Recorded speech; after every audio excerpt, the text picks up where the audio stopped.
দলটির উপরে যে অত্যাচার চালানো হয়েছে, নির্যাতন চালানো হয়েছে, সমস্ত মানুষেরা ফতুয়া দিয়ে নির্যাতন করে, সমস্ত লোকেরা একত্রিত হয়ে নির্যাতন করে। আহলে হাদিস ফতুয়া দেয়, তাবলীগের লোকেরা ফতুয়া দেয়, গিয়াসউদ্দিন তাহেরিরা ফতুয়া দেয়, সমস্ত ফতুয়া আর নির্যাতন চালানোর পরেও এটা বন্ধ হয়ে যায় নাই, বরং আল্লাহর কোরআনটাকে বাংলার জমিনে প্রতিষ্ঠা করার জন্য জীবন দিতে 365 দিন তৈরি থাকে। যারা আমার সাথে একমত আছেন দুহাত রাখতে পার উঁচু করে দেখা। আইন কার্ডটা ভালো, একটু আওয়াজে বলেন আইন কার্ডটা ভালো। এই ভালো আইন যারা চান তারা দুহাত উঁচু করে বলুন আল্লাহু আকবার।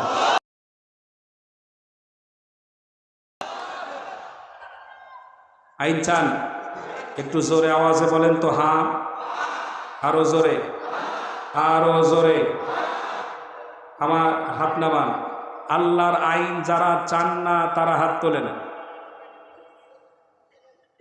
আল্লাহর আইনের যারা চান না তারা একটু না বলেন।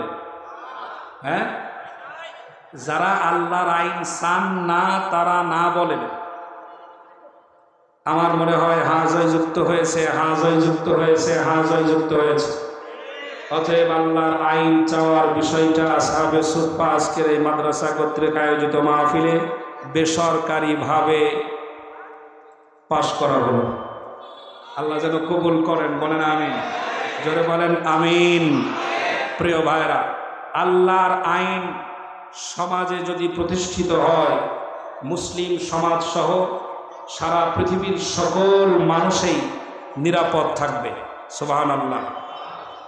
চুরি করলে হাত কেটে দাও, বিধানটা কার? যদি চোর বন্ধ হয় তাহলে শুধু মুসলিমেরা ভালো থাকবে না অমুসলিমেরাও ভালো থাকবে? জেনার শাস্তি যদি 100% প্রয়োগ করা হয় তাহলে শুধু মুসলিম সমাজই ভালো থাকবে না অমুসলিমেরাও ভালো থাকবে? সমস্ত কথাগুলোকেই যদি এভাবে বলতে থাকি তাহলে উত্তর আসবে সমস্ত লোকেরাই ভালো থাকবে। তাহলে আমার মনে হয় বাংলাদেশের সকল মুসলিম এবং অমুসলিম যারা আছে নিজেদের স্বার্থেই আল্লাহর আইন কায়েম করার আন্দোলন করা দরকার। প্রিয় বন্ধুগণ, আল্লাহর আইন চাই না তারা এ সমাজের সবচাইতে খারাপ ব্যক্তি যারা। আল্লাহর আইন চাই না তারা এদেশের সবচাইতে লুচ্চা, চোর, চিটার, বাটপার যারা, মদখোর যারা, জিনাখোর যারা,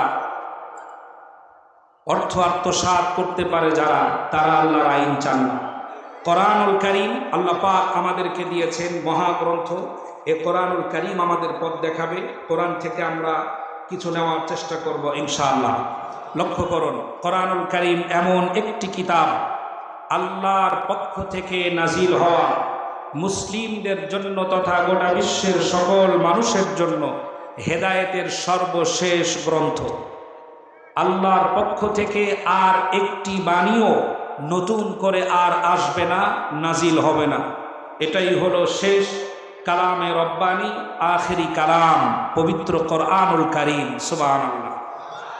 কোরআনুল কারীমের আরেকটি বৈশিষ্ট্য হলো আমাদের দেশে কোরআনুল কারীম সহ ধর্মগ্রন্থ বলতে যা আছে সবগুলোকে মিলে ধর্মগ্রন্থ বলা হয়। কথা শুনতেছেন? সবগুলোকে মিলিয়ে ধর্মগ্রন্থ বলা হয়। এই ধর্মগ্রন্থের আওতায় বেদ, বাইবেল, ত্রিপিটক, লুক, যোহন, মথি, মার্ক, জিন্দাবিস্তা, পুরাণ, রামবেদ, শিখবেদ, অথর্ববেদ, যজুর্বেদ, যত বেধর্মীদের ধর্মগ্রন্থ আছে এগুলিকেও ধর্মগ্রন্থ বলা হয়। কিন্তু কোরআনুল কারীম নাম সর্বস্ব একটি ধর্মগ্রন্থ নয়। অন্যান্য ধর্মগ্রন্থগুলোতে কিছু সদাচরণের কথা বলা হয়েছে। শত্রুকে ক্ষমা করে দিও, অহিংসা পরম ধর্ম, ভিক্ষুককে খাদ্য দিও, জীব হত্যা মহাপাপ ইত্যাদি ইত্যাদি বিষয়ে কিছু মিষ্টি মিষ্টি কথা বলা হয়েছে। এবং স্থান, কাল, পাত্র ভেদে এই ধর্মগ্রন্থের আবেদনগুলো স্থায়ীভাবে টিকে থাকে নাই। কিন্তু পবিত্র কোরআনুল কারীম এ ব্যাপারে সম্পূর্ণ আলাদা। এমন একটি কিতাব যেটা অর্ধশত যেটা আল্লাহ রাব্বুল আলামিনের এই পৃথিবীতে ১৫০০ বছরের পার হয়ে যাবে, কিয়ামত পর্যন্ত সময় আসবে, তারপরেও আল্লাহ পাকের এই কালামে হাকিমের দাবি চিরন্তন সত্য, সূর্যের আলোর মতো উজ্জ্বল হয়ে বিজয়ের গৌরব নিয়ে মানুষের সামনে দেদীপ্যমান হয়ে থাকবে ইনশাআল্লাহ। অন্যান্য ধর্মগ্রন্থগুলোর মধ্যে যা আছে, পবিত্র কোরআনুল কারীম সে ব্যাপারে একটু ভিন্ন। আল্লাহর কোরআনে কি নাই? সব আছে। কোরআনুল কারীমে একেবারে পিঁপড়া থেকে শুরু করে হাতি। কোরআনুল কারীমে পিঁপড়ার নামে একটা সূরা আছে, আছে না? হাতির নামেও সূরা আছে, মাকড়সার নামে সূরা আছে, লোহার নামে সূরা আছে, মানুষের নামে কোরআনুল কারীমে সূরা আছে। মানুষের মধ্যে দুটো জাতি, দুটো শ্রেণী, একটা হলো পুরুষ আর একটা হলো নারী। পুরুষের নামে সূরা আছে, নারীর নামেও সূরা আছে। এবং সামষ্টিকভাবে মানুষের নামে আল্লাহ পাক পবিত্র কোরআনুল কারীমে সূরা নাজিল করেছেন। কোরআনুল কারীমে যা দরকার, পিঁপড়া থেকে শুরু করে হাতি আর মানুষ, এদের জীবন পরিচালনার জন্য যা দরকার তার সবগুলো দিয়ে আল্লাহ পাক পবিত্র কোরআনুল কারীম নাজিল করেছেন। জোরে বলেন সুবহানাল্লাহ। কোরআনুল কারীম শুরু হয়েছে বিসমিল্লাহ দিয়ে। কি দিয়ে? কথা শুনতেছেন? কি দিয়ে শুরু হয়েছে? বিসমিল্লাহর প্রথম অক্ষর কি? বা। আর শেষ হয়েছে কি? কোন সূরা দিয়ে? নাসের শেষ আয়াত কি? মিনাল জিন্নাতি ওয়ান নাস। এই নাসের শেষ শব্দ, শেষ অক্ষরটা কি? প্রথম অক্ষর। বিসমিল্লাহর প্রথম অক্ষর আর নাসের শেষ অক্ষর, দুইটাকে জুড়ে দিলে কি হয়? বাস। আল্লাহ রাব্বুল আলামিন যেন কোরআনুল কারীম নাজিল করে বলতে চাইলেন, পৃথিবীর মানুষেরা, শুরু করলাম বা দিয়া, শেষ করলাম সিন দিয়া, পাস হয়ে গেল। তামাম পৃথিবীর মানুষের জীবন পরিচালনার জন্য যা দরকার আল্লাহ রাব্বুল আলামিন কোরআনুল কারীমের মধ্যে দিয়ে দিয়েছেন। সুতরাং আইন ধার করার জন্য পৃথিবীর কোনো মানুষের দিকে আর তাকায়া থাকা লাগবে না। আইন দিয়েছেন কে? আল্লাহ রাব্বুল আলামিন কোরআনুল কারীম দিয়েছেন। কোরআনুল কারীম, শুধু কোরআনুল কারীম এতটুকুন কথার ভিতরেই শেষ নয়। এমন একটি কিতাব আল্লাহ পাক আমাদেরকে দিয়েছেন যা দিয়ে পরিবার চালানো যায়, যা দিয়ে রাষ্ট্র চালানো যায়, যা দিয়ে পররাষ্ট্রনীতি তৈরি করা যায়, যা দিয়ে আলোচনার টেবিল বানানো যায়। এমন একটা কিতাব আল্লাহ রাব্বুল আলামিন আমাদেরকে দান করেছেন। যে জাতির কাছে জীবন্ত কিতাব কোরআনুল কারীম থাকে, ওই জাতি যদি আবার মানুষের কাছে আইনের জন্য হাত পাতে, তাহলে বোঝা যাবে জাতি কোরআনের ব্যাপারে বেখবর। কোরআনুল কারীমের ব্যাপারে কোনো খবর নাই। প্রিয় বন্ধুগণ, কোরআনুল কারীমের আরেকটি বৈশিষ্ট্য হলো, এটা এমন একটি কিতাব যেই কিতাবের ভিতরে কোনো রদ বদল করা সম্ভব হয় নাই। বরং কোরআনুল কারীমে একটি অক্ষর যদি কেউ পরিবর্তন করে, ধরা পড়বে নাকি পড়বে না? ধরা পড়ে যাবে। একটি জের জবর আজ পর্যন্ত পরিবর্ধন কেউ করতে পারে নাই।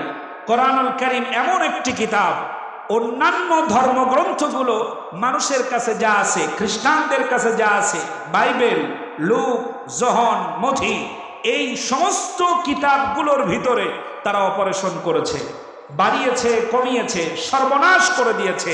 কম্বলের লোম বাছলে যেমন কিছু থাকে না, এরকম করে নিজেদের কথা প্রবেশ করাতে করাতে আজকের বাইবেল, আল্লাহর কথা শূন্য হয়ে গিয়েছে।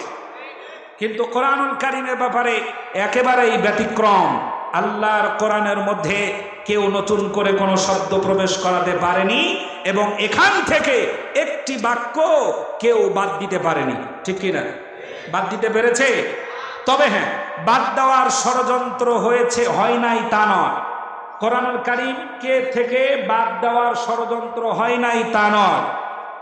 দীর্ঘকাল থেকে অদ্যাবধি পর্যন্ত, এই আধুনিক জামানা পর্যন্ত মানুষেরা বিভিন্ন সময়ে কোরআনুল কারীমের লফজ, শব্দ এবং আয়াতকে বাদ দেওয়ার অপচেষ্টা চালিয়েছে, কিন্তু তারা বাদ দিতে পারে নাই।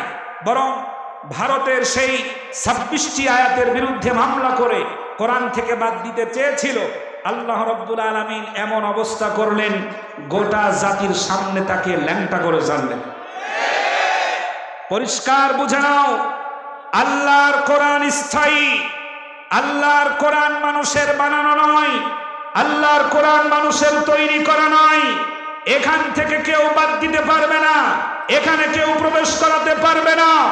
আল্লাহর কোরআনের সাথে যারা এই বেয়াদবি করার ধৃষ্টতা দেখাবে, আল্লাহ রাব্বুল আলামিন গোটা জাতির সামনে অপমানিত করবেন, ইতিহাসের পাতা থেকে মুছে ফেলে দিবেন। কোরআনের সাথে যেন বেয়াদবি না হয়। আল্লাহর কোরআনের আইনের সাথে বেয়াদবি আমাদের দেশে হয়েছে নাকি হয় নাই? হয়েছে। নারী পুরুষ সমান অধিকার। আল্লাহ নারীর অধিকার দিয়েছেন না? পুরুষের অধিকার দিয়েছেন না? আল্লাহর বন্টন করা বিষয় যাদের ভালো লাগে না তাদেরকে মুসলিম বলবেন কিভাবে? যদিও তারা নামে মুসলিম, নামের আগে হাজিও আছে, আলহাজ এটাও আছে, অথচ আল্লাহ রাব্বুল আলামিনের দেওয়া বিধান সংবিধান তাদের ভালো লাগে না। আল্লাহর কথা, আল্লাহর আইন মোটেও পছন্দ করে না। এতটাও পছন্দ করে, যারা আল্লাহর আইন বাংলার জমিনে প্রতিষ্ঠা করতে চায় তাদেরকে সর্বত্র অপরাধী বানায়া শেষ পর্যন্ত জেলখানায় ঢুকায়া ধুকে ধুকে মরতে বাধ্য করে। এরা আল্লাহর আইন চালু হোক এটা চায় না, কারণ তারা ভালো করে জানে কোরআনুল কারিমে বর্ণিত যে আইন, এটা যদি প্রতিষ্ঠিত হয় জীবনে যা চুরি করছি হাতের কবজি একটাও থাকবে না। অতএব বাংলার জমিনে কোরআনুল কারিমের আইনের বিরোধিতা করে যারা, অসৎ এবং চোর যারা। কোরআনুল কারিম এর আরেকটি বৈশিষ্ট্য হলো আল্লাহর কোরআন মানুষেরা মুখস্থ করে ফেলেছে। এই বিশাল কিতাব মানুষেরা তার অন্তরের মধ্যে, দেহের মধ্যে লালন করেছে, সুবহানাল্লাহ, যা অন্যান্য ধর্মগ্রন্থের বেলায় হয় নাই। কথা বুঝতেছেন? অন্য ধর্মগ্রন্থের হাফেজ আছে, বর্তমান পৃথিবীতে 9.5 কোটিরও বেশি যোগ্য হাফেজে কোরআন রয়েছে। এর চাইতে আরো বেশি হতে পারে, বলুন আল্লাহু আকবার। বেদের হাফেজ দেখাতে পারবেন, বাইবেলের হাফেজ দেখাতে পারবেন, ত্রিপিটকের হাফেজ দেখাতে পারবেন, পুরাণের হাফেজ দেখাতে পারবেন, রামবেদের হাফেজ দেখাতে পারবেন, শিখবেদের হাফেজ দেখাতে পারবেন, লুকের হাফেজ দেখাতে পারবেন না, যোহনের হাফেজ দেখাতে পারবেন না, মথির হাফেজ দেখাতে পারবেন না, ওল্ড টেস্টামেন্টের হাফেজ দেখাতে পারবেন না, নিউ টেস্টামেন্টের হাফেজ দেখাতে পারবেন না। গোটা বিশ্ব জুড়ে হাফেজে কোরআন যদি দেখাতে চান তাহলে দেখাতে পারবেন পবিত্র কোরআনুল কারিমের হাফেজ। জোরে বলেন সুবহানাল্লাহ। সুতরাং এ কোরআনে হাত দেওয়ার অপচেষ্টা চালিও না, এ কোরআনের সাথে বেয়াদবি করার অপচেষ্টা চালিও না। বাংলার জমিনে এখনো কোরআন প্রেমী কেমন আছে? জীবনের বুকের তাজা রক্ত ঢেলে দিয়ে হলেও কোরআনুল কারিমের সম্মান, ইজ্জতের হেফাজত করার জন্য চেষ্টা চালাবেন ইনশাআল্লাহ। যারা রাজি আছেন দুহাত উঁচু করে একবার দেখিয়ে দেন আল্লাহু আকবার।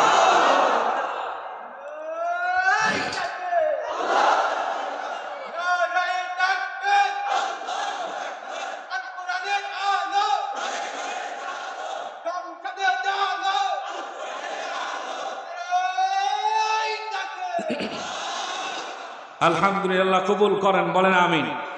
কোরআনুল কারীমের আরেকটি মুআজিজা, আরেকটি বৈশিষ্ট্য হলো কোরআন আল্লাহ পাকের দেওয়া একটি বিরাট বড় মুআজিজা।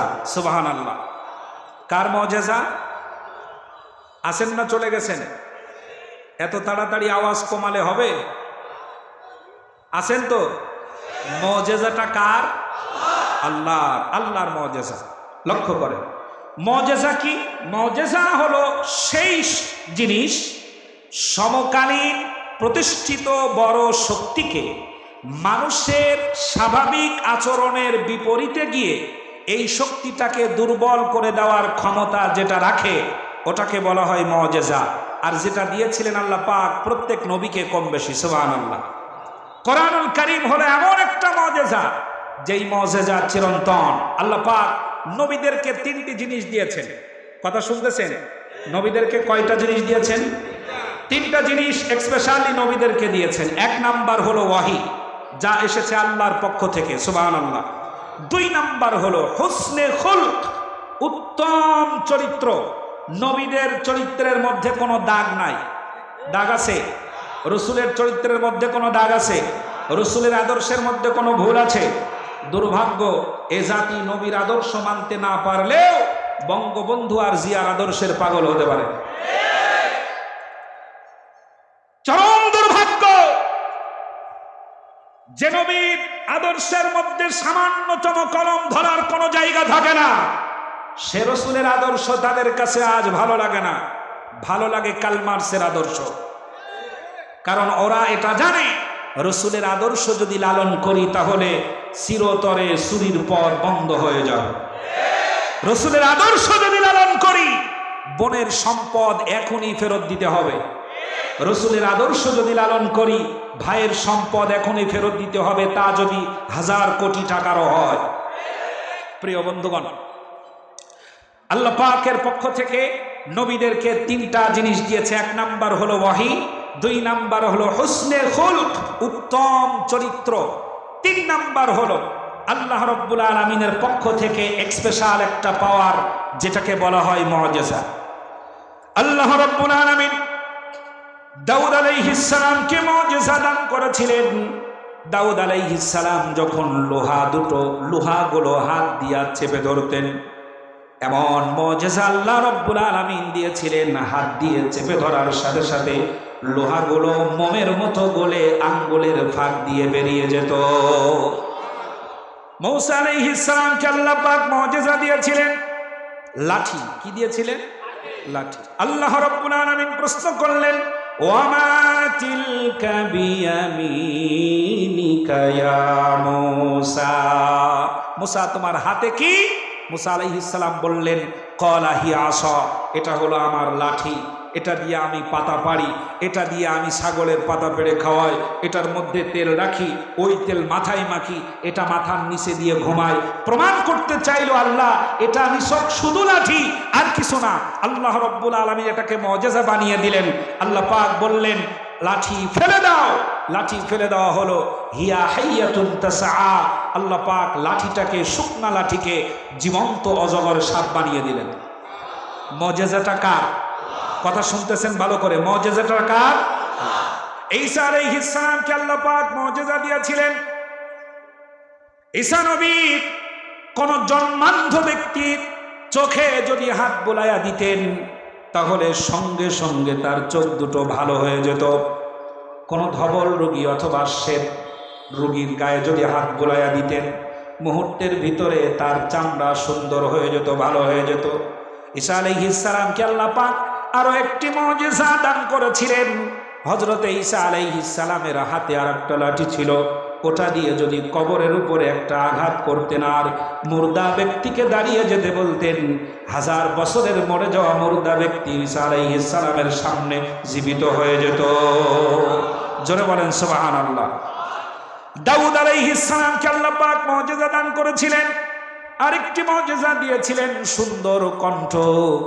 এমন কণ্ঠ আল্লাহ পাক দাউদ নবীকে দিয়েছিলেন, তিনি যখন কিতাব তেলাওয়াত করতেন, এই কিতাবটা শোনার জন্য মানুষ তো দূরের কথা, উড়ন্ত পাখিরা থেমে যেত। সুবহানাল্লাহ বলবেন না? কার কিতাব তেলাওয়াত করতেন? জোরে জোরে জোরে, কার কিতাব? আল্লাহর কিতাব যখন তেলাওয়াত করতেন, উড়ন্ত পাখিরা দাউদ আলাইহিস সালামের কণ্ঠের তেলাওয়াত শোনার জন্য থেমে যেত। সমুদ্রের মাছগুলো কিনারে চলে আসতো তেলাওয়াত শোনার জন্য। আল্লাহ পাক এমন মুআজিজা দান করেছিলেন। জোরে বলেন সুবহানাল্লাহ। সুলাইমান আলাইহিস সালামকে আল্লাহ রাব্বুল আলামিন মুআজিজা দিয়েছিলেন, স্বর্ণের তক্তা। এটার উপরে সুলাইমান নবী তার ইচ্ছা মতো মানুষ নিয়া বিনা ইঞ্জিনে আল্লাহর নামে এটা উড়ন্ত উড়োজাহাজের মতো চলতো। জোরে বলেন সুবহানাল্লাহ। আল্লাহ রাব্বুল আলামিন সব নবীকে মুআজিজা দিয়েছেন। আমার আপনার নবী মুহাম্মদুর রাসূলুল্লাহ সাল্লাল্লাহু আলাইহি ওয়াসাল্লামকে আল্লাহ মুজিজা দান করেছেন পবিত্র কোরআনুল কারীম। একটা দুইটা না, 3.5 থেকে প্রায় 4,500 মুজিজা আল্লাহ রাব্বুল আলামিন আমার আপনার নবীকে দান করেছেন। সুলাইমান আলাইহিস সালাম চলে গেছেন, এই তক্তা আর বিনা ইঞ্জিনে আকাশে উড়বে না। দাউদ আলাইহিস সালাম চলে গেছেন, তার কিতাব তেলাওয়াত করলে উড়ন্ত পাখিরা আর থেমে যাবে না। মুসা আলাইহিস সালামের লাঠি ছেড়ে দিলে এই লাঠিটা আর জীবন্ত সাপ হবে না। ঈসা আলাইহিস সালামের হাজার হাজার উম্মতেরা আজও পৃথিবীতে বেঁচে আছে, খ্রিস্টানেরা আছে। ঈসা আলাইহিস সালামের উম্মতেরা অন্ধ ব্যক্তির গায়ে হাত বুলাইয়া দিলা, চোখে হাত বুলাইয়া দিলে অন্ধ আর ভালো হয়ে যাবে না। সে রোগীর গায়ে হাত বুলাইয়া দিলে চামড়াটা আর ভালো হয়ে যাবে না। সমস্ত নবীরা বিদায় হয়ে গেছে, সমস্ত মুজিজাও বিদায় হয়ে গেছে। আমার আপনার নবীর উপরে আল্লাহ পাক কোরআনুল কারীম নাজিল করেছেন, বিরাট বড় মুজিজা। সব নবী চলে গেছে, মুজিজার কার্যক্ষমতা শেষ হয়ে গেছে। আল্লাহ পাক তার নবীকে যে কোরআন দান করেছেন, নবী চলে গেছেন, মুজিজাটা উম্মতের কাছে রেখে গেছেন, যা দিয়া আজও পৃথিবীর মানুষেরা জীবনের সব সমস্যার সমাধান খুঁজে পায়। আল্লাহু আকবার। জীবন্ত কোরআন, এটা মুর্দা নয়, এটা মৃত নয়। এটা দিয়ে এখনো পেটের ব্যথা ভালো হয়, ফাতিহা পড়লে দুরারোগ্য ব্যাধি এখনো ভালো হয়, যেই কিতাব তেলাওয়াত করলে দুরারোগ্য ব্যাধি ভালো হয়। ও মুসলিম তৌহিদি জনতা, বিশ্বাস করো, ওই কিতাবের একটি আইন চালু হলে বাংলাদেশ থেকে দুরারোগ্য ব্যাধি সমস্ত অশান্তি দূর হয়ে যাবে। আল্লাহর কোরআন পৃথিবীতে প্রতিষ্ঠিত হোক, একেবারে কায়েম বাক্যে যারা চান, আর একটা বার মুষ্টিবদ্ধ করে বলুন আল্লাহু আকবার। আল্লাহ যেন কবুল করেন, বলেন আমিন। জোরে বলেন আমিন। আমার ভাইরা, আল্লাহ রাব্বুল আলামিন কোরআনুল কারীম দিয়েছেন। আল্লাহ পাক বলেন, ইন্না আলাইনা লাল হুদা। পৃথিবীর মানুষেরা মানুষের জন্য বানিয়েছে নানান রকমের মত এবং নানান রকমের পথ। আমাদের দেশে মত পথ আছে না নাই? সহ্য করার অনুভূতি যদি থাকে, খুব ভালো করে লক্ষ্য করেন, এখানে তাবলীগের ভাইরা আছে না? আছে না? আছে। আহলে হাদিসের ভাইরা আছে না? আছে। সব ধরনের লোকেরা আছে।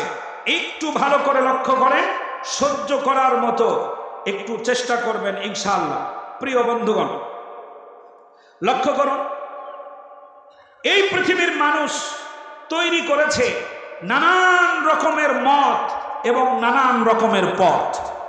এক একজন এক এক রকমের মত পথ তৈরি করে মুসলিম উম্মার মধ্য থেকে যে জিনিসটা চিরতরে বিদায় হয়ে গেছে, সেটা হলো রুহামাউ বাইনাহুম।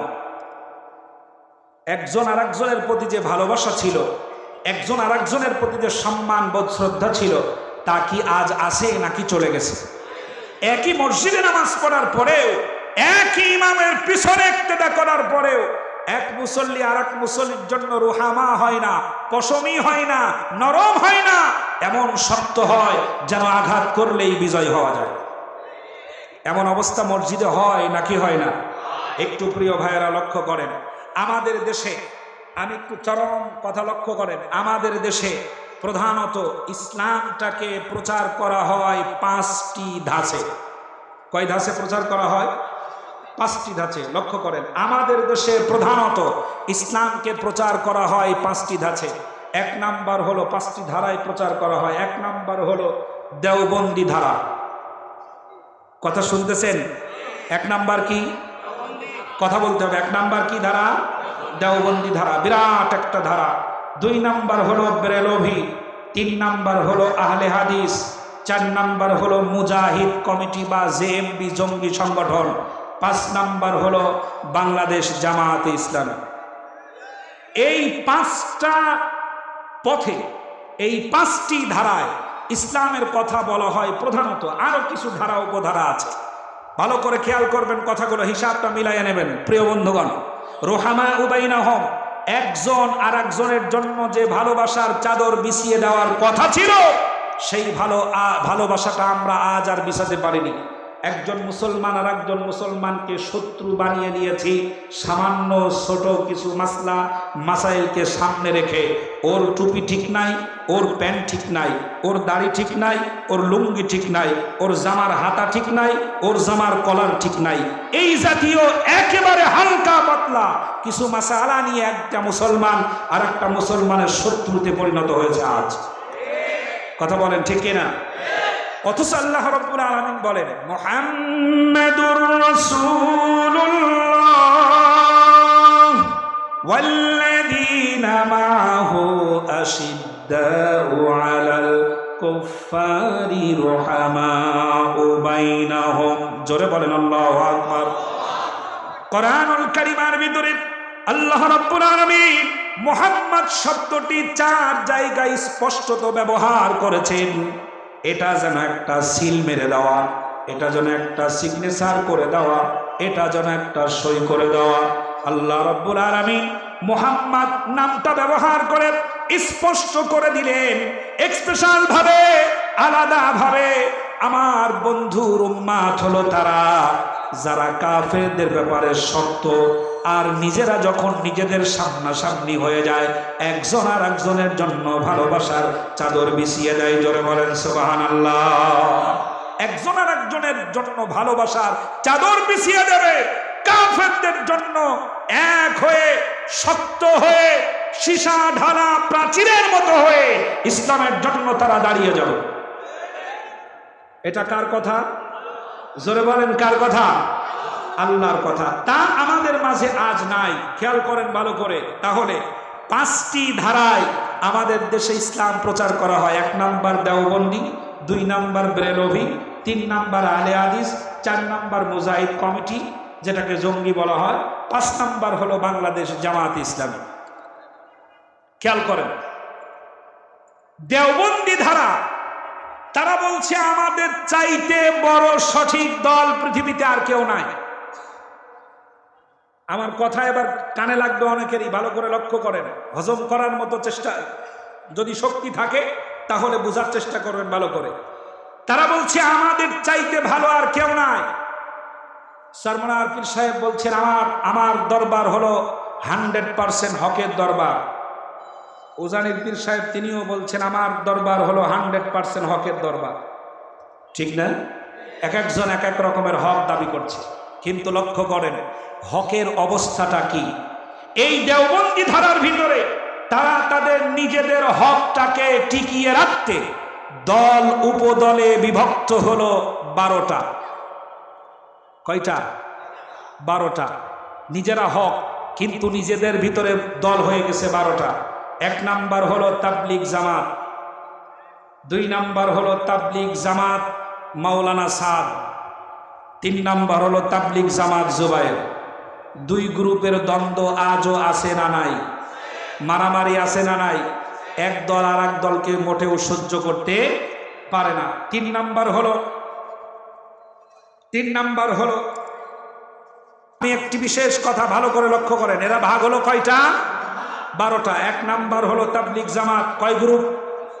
2 গ্রুপ। 2 নাম্বার হলো ইসলামী আন্দোলন চরমনায়, এরপরে জমিয়তে ইসলাম ওয়াক্কাস, জমিয়তে ইসলাম নূর হোসেন, খেলাফত আন্দোলন, খেলাফত মজলিস, ইসলামী ঐক্যজোট আজিজুল হক, ইসলামী ঐক্যজোট আমিনী, ইসলামী ঐক্যজোট মেজবাউর রহমান, ইসলামী ঐক্যজোট ইজহারুল ইসলাম, নিজামে ইসলাম, হেফাজতে ইসলাম।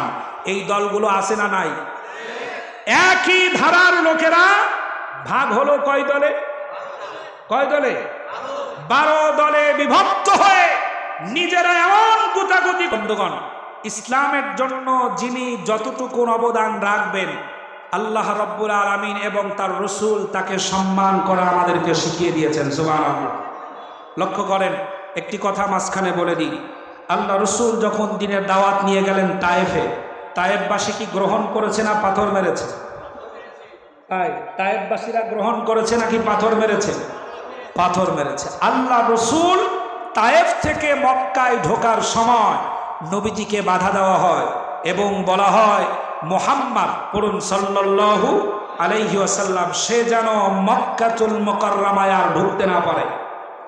আল্লাহ নবীকে যখন বাধা দেওয়া হয়েছে, আল্লাহ রসুলকে মক্কায় ঢুকতে সাহায্য করেছে 3 জন কাফের।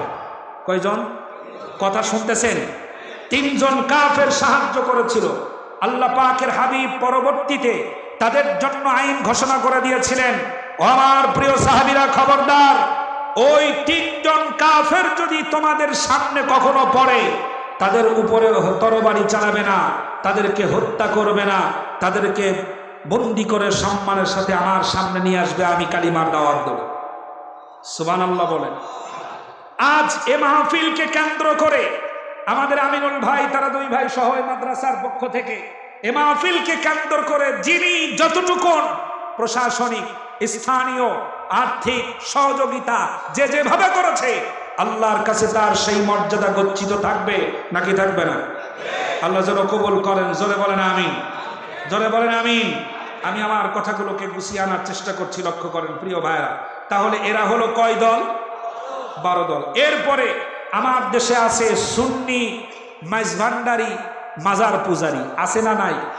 আমাদের দেশে মাজার আছে না? মাজার আছে। মাজারের নাম কি জানেন? মাজারের নাম হলো জঙ্গলি শাহ, মাজারের নাম হলো ঘোড়াশাহ, ঘোড়াশার মাজার। একজন মুরিদ হয়েছে এক পীরের কাছে। মুরিদ হওয়ার পর পীর সাহেবের কাছে বলছে যে হুজুর, আমি তো মুরিদ হলাম, আমার কামাই রোজগারের তো কোনো বন্দোবস্ত নাই, এমন একটা ব্যবস্থা করে দেন যেটা দিয়ে আমি আপনার কথাগুলোও মানতে পারি, আবার আমার সংসারও চালাইতে পারি। পীর সাহেব তাকে দিল একটা গাধা। কি দিল? গাধা। গাধা দিল যে বাবা, এই গাধাটা নাও, গাধার উপরে মাল বহন করে তুমি বিভিন্ন মানুষের কাছে পৌঁছে দেবে, এর মাধ্যমে যে উপার্জন হবে তা দিয়ে তুমি তোমার সংসার চালাতে পারো। ব্যাস চলছে এরকম। হঠাৎ করে গাধাটি মারা গেল। মারা যাওয়ার পর লোকটা মনের দুঃখে কষ্টে, 1 নাম্বার হলো গাধা তার উপার্জনের একমাত্র উপকরণ, 2 নাম্বার হলো গাধাটা দিয়েছে কে? পীর। গাধা দিয়েছে কে? পীর। পীর সাহেব দিয়েছে। এই সম্মান শ্রদ্ধা সব দিক লক্ষ্য করে বেচারি গাধাকে আর মাটি ফেলে দিতে পারেনি। মরা গাধাকে মাটি দিয়েছে রাস্তার পাশে। মাটি দেওয়ার পর বসে বসে কাঁদছে, চোখের পানি ফেলে, আহারে গাধা তুই চলে গেলি, আমার কি হবে? পীর সাহেবের কাছে মুখ দেখাবো কেমনে, যত্ন করতে পারলাম না, ইত্যাদি চিন্তা করে কাঁদছে। ওই দিন ছিল আপনাদের বলিভদ্রর বাজার। ওখান থেকে লোকেরা যখন আসছে, নতুন মানুষ এলাকায় তো বেশি বেশি চলাফেরা করে, ঠিক কিনা?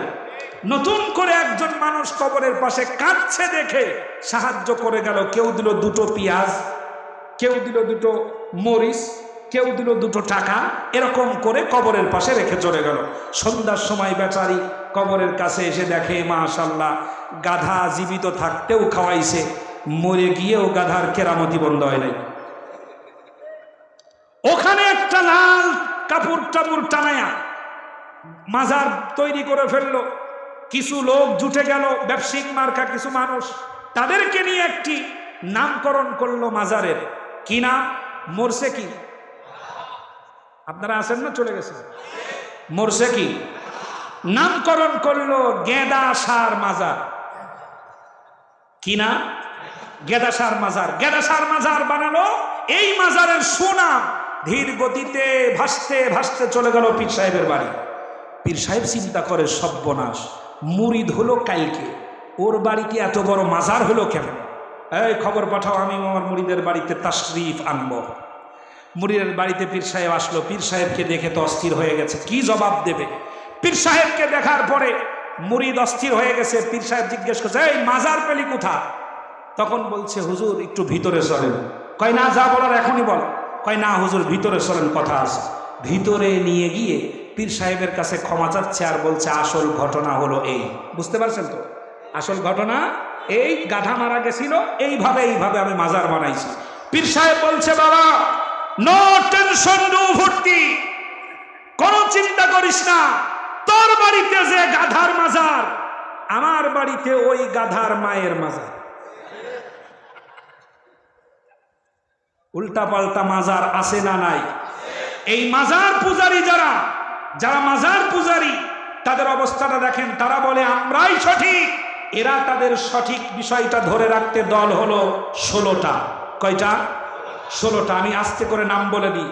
1 নাম্বার আহলে সুন্নাত ওয়াল জামাত চট্টগ্রাম, 2 নম্বর ফুলতলি সিলেট, 3 নম্বর Dewanbagi, রাজারবাগি, Phuleshwari, Sureshwari, ইয়ামতপুরী, Atroshi, Chandrapuri, Maizbhandari, Islami front Matin, Islamic front Jubair, Dawatul Islam, Muniria Tablig committee, Tariqat federation, Gausia committee Bangladesh. এরা তাদের অবস্থা ধরে রাখতে দল হলো 16টা এবং এক দলের সাথে আর এক দলের সংঘর্ষ আজীবন লেগে আছে। আমার দেশে আরেকটি দল আছে, সেটা হলো সহি আকীদা। আছে?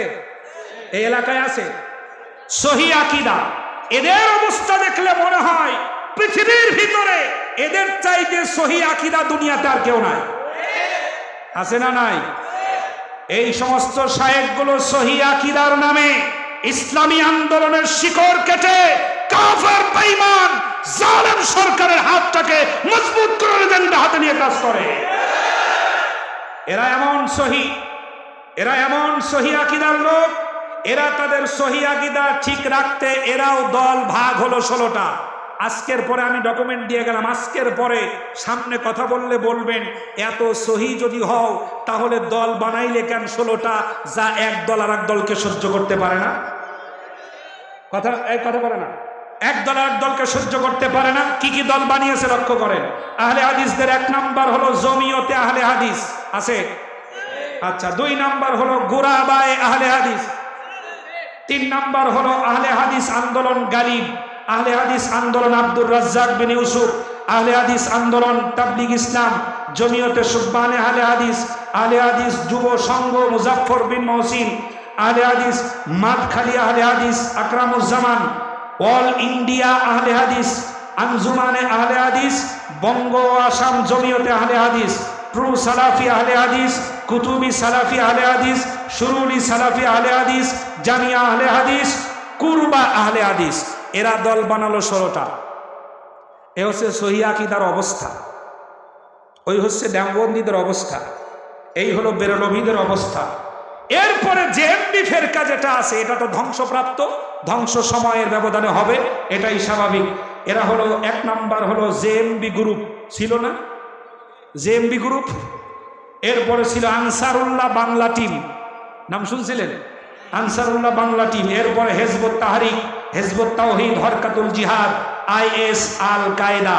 এই ধরনের বেশিরভাগ ভুয়া ইসলামের নামে তারা বিভিন্ন দল তৈরি করে রেখেছে, একজন এক একটা দল তৈরি করেছে।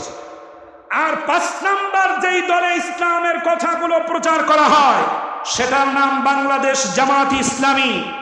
আমি কোন দলের সেটা বড় কথা নয়, গর্বের সাথে কথা বলতে বাধ্য হচ্ছি, এই বাংলার জমিনে অদ্যাবধি পর্যন্ত এই ইসলামিক দলটার ভিতরে নতুন কোন দল তৈরি হয় না। কারণ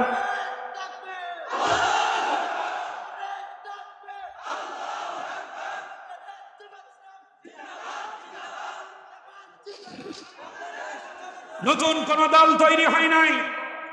আত্মকলহ নিজেদের ভিতরে নাই, থাকলে মুহূর্তের মধ্যে তা মিটিয়ে নাই। কারণ এরা দুটো জিনিস সামনে রাখে, 1 নাম্বার কোরআন, 2 নাম্বার হাদিস। যদি এটার সাথে মেলে তাহলে পরে তুমি থাকবে, আর যদি না মেলে সারা পৃথিবীর পরিচিত মুখও যদি হয় তাকে বয়কট করতে 1 মুহূর্ত দ্বিধা করে না। কারণ কোরআনের সাথে মিল নাই, তোমার আমার দরকার নাই। কোরআনের সাথে মিল আছে, তোমার আমার প্রয়োজন আছে। প্রিয় বন্ধুগণ, এই দলটির উপরে যে অত্যাচার চালানো হয়েছে, নির্যাতন চালানো হয়েছে, সমস্ত মানুষেরা ফতুয়া দিয়ে নির্যাতন করে, সমস্ত লোকেরা একত্রিত হয়ে নির্যাতন করে। আহলে হাদিস ফতুয়া দেয়, তাবলীগের লোকেরা ফতুয়া দেয়, গিয়াসউদ্দিন তাহেরিরা ফতুয়া দেয়, সমস্ত ফতুয়া আর নির্যাতন চালানোর পরেও এটা বন্ধ হয়ে যায় নাই, বরং আল্লাহর কোরআনটাকে বাংলার জমিনে প্রতিষ্ঠা করার জন্য জীবন দিতে 365 দিন তৈরি থাকে। যা আমার সাথে একমত আছেন, দুহাত রাখতে বাধ্য করে দেখা। আল্লাহ যেন আমাদের কবুল করেন, বলেন আমিন। জোরে বলেন আমিন। আমি বলছি না কোনটা সঠিক আর কোনটা বেঠিক, নিজেদেরটা সঠিক করতে গিয়ে যারা 16টা 13টা 12টা 8টা 9টা দল বানালো ওরাই সঠিক, নাকি আজও যারা ইসলাম কোরআন এবং হাদিসটাকে সামনে নিয়ে অবিচ্ছেদ্য অবস্থায় চলাফেরা করছে তারা সঠিক। বললে হবে না, বললেই হবে না, এরা ইসলামিক কোন দলই না, এ কথা বললেই হবে না। একজন পীর সাহেব একজন বলল যে, কিছুদিন আগে দেখলাম, বলল যে আপনার আকাবিরদের সমজি হলো আমাদের দিন। শুনেছেন এই কথা? অনলাইনে ভাসছে না?